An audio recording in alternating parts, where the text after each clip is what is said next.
Hello friends, आज इस video में हम बात करेंगे कि अगर किसी पेशेंट को लिवर सिरोसिस है तो उसको क्या चीज़ें खानी चाहिए, क्या चीज़ें अवॉइड करनी चाहिए। तो सबसे पहले हम बात करेंगे क्या चीज़ें खानी चाहिए। खाने के अंदर सबसे पहले मैं बात करूँगा, क्योंकि देखिए लिवर सिरोसिस से क्या हुआ। लिवर सिरोसिस में कि हमारा जो लिवर था जो बिल्कुल सॉफ्ट स्पंज के जैसा था वो हार्ड हो गया, पत्थर के जैसा हो गया है, जिसकी वजह से जो हमारा जो ब्लड को डिटॉक्सिफाई, जो लिवर को प्यूरीफाई करने का काम था, लिवर वो नहीं कर पा रहा है प्रॉपरली, और जिसकी वजह से हमारी बॉडी के अंदर टॉक्सिन्स इकट्ठे होते जा रहे हैं।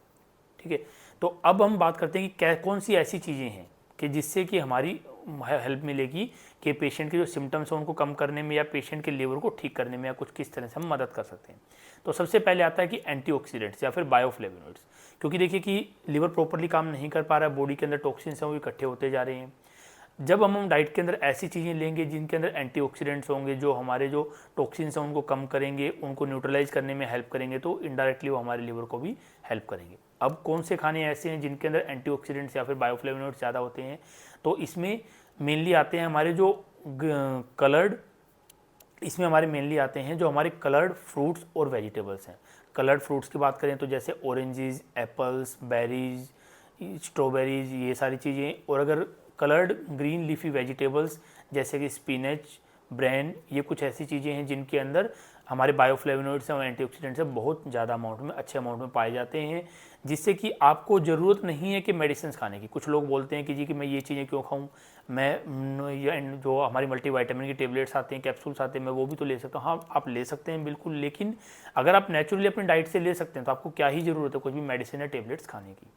इसमें अगर हम दूसरी बात करें तो फिर दूसरी जो हमारी मीन्स की जो हम क्या खाएं उसके अंदर बात आती है, तो दूसरी चीज़ आती है कि potassium rich fruits, potassium rich fruit या फिर पोटाशियम रिच डाइट जिसके अंदर पोटाशियम बहुत ज़्यादा अमाउंट में होता है। तो उसमें अगर बात करें तो इसमें मेनली हमारा पाया जाता है कि जो हमारा जो ग्रीन लीफी वेजिटेबल्स हैं जैसे कि स्पिनच, जो एक बहुत अच्छा अमाउंट है जिसके अंदर पोटाशियम ज़्यादा होता है, या फिर बनाना, केले के अंदर बहुत ज़्यादा अमाउंट में पोटाशियम पाया जाता है, जो इनडायरेक्टली या डायरेक्टली हमारे लिवर को हील करने में हेल्प करता है।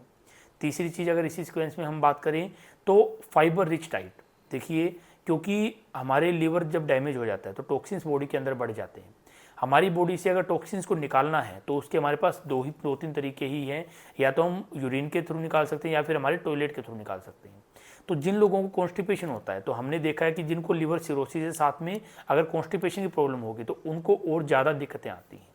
उनका जो बिलीरुबिन है, जो उनका जो पीलिया है, जो जॉन्डिस है, वो धीरे धीरे बढ़ता जाता है। अगर उनको हम कॉन्स्टिपेशन रिलीव कर देंगे, अगर उनको पेशेंट को 2 से 3 नॉर्मल स्टूल्स डेली हो रहे हैं तो उनका काफ़ी हेल्प मिलती है कि उनका जो बिलीरुबिन है, उनका जो जॉन्डिस है, पीलिया है, वो कम हो जाता है। तो ऐसे खाने की चीज़ें जिनके अंदर फाइबर का अमाउंट ज़्यादा होता है तो उनको इनडायरेक्टली डायरेक्टली लिवर सिरोसिस में काफ़ी हेल्प मिलती है। अब इसमें अगर हम बात करें कि कौन से डाइट की चीज़ें हैं, तो सबसे पहले तो हमारे पास आता है कि जितने भी हमारे सैलेड हैं, ग्रीन सैलेड है वो काफ़ी मदद करता है, जिसके अंदर फाइबर का अमाउंट बहुत अच्छा अमाउंट होता है। साथ में ही कि बाकी और भी एंटीऑक्सीडेंट्स और हमारे जो जितने भी ये चीज़ें होती हैं वो सारी होती हैं। तो जो ग्रीन सैलेड, फ्रूट्स, जितने भी हमारे जो मल्टीग्रेन्स आते हैं, होल ग्रेन्स आते हैं, उनके अंदर भी काफ़ी अच्छा अमाउंट ऑफ फाइबर्स होता है, जो आपको हेल्प करेगा कि आप कॉन्स्टिपेशन को रिलीव करें। पेशेंट को अगर 2-3 स्टूल अच्छे होंगे तो उनका काफ़ी मदद मिलती है, उनको लिवर सिरोसिस में हेल्प मिलती है। अब हम इसमें बात करते हैं क्या चीज़ें ना खाएं। तो क्या चीज़ें ना खाएं, तो ना खाने में सबसे पहला तो देखिए हमने सिरोसिस का कारण हमें पता है कि जो बहुत मोस्ट कॉमन कारण है वो होता है अल्कोहल। तो जिन पेशेंट्स को सिरोसिस है या फिर अर्ली सिरोसिस है कि सिरोसिस धीरे धीरे लिवर सिरोसिस की तरफ जाने लग रहा है, तो उनके लिए अल्कोहल एक तरह से, शराब उनके लिए एक तरह से जहर का काम करेगी, क्योंकि उनका लिवर ऑलरेडी डैमेज हो चुका है। और अगर अब वो लिवर शराब का सेवन करेंगे तो शराब उनके लिवर को, जो थोड़ा बहुत लिवर काम कर रहा है उसको भी बिल्कुल एक तरह से कहें कि 100% लिवर को ब्लॉक कर देगी, और शराब एक तरह से उनके लिए जहर का काम करेगी।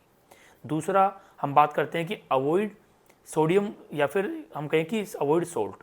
जिस खाने के अंदर भी सोल्ट ज़्यादा होता है, नमक की मात्रा ज़्यादा होती है, आपको वो अवॉइड करना है, क्योंकि नमक के अंदर सोडियम होता है। जो सोडियम क्या काम करता है कि हमारे जो फ्लूइड है उसको एब्जॉर्प्शन का काम करता है, कि वो फ्लूइड को इकट्ठा कर लेता है, बॉडी के अंदर से निकलने नहीं देता है।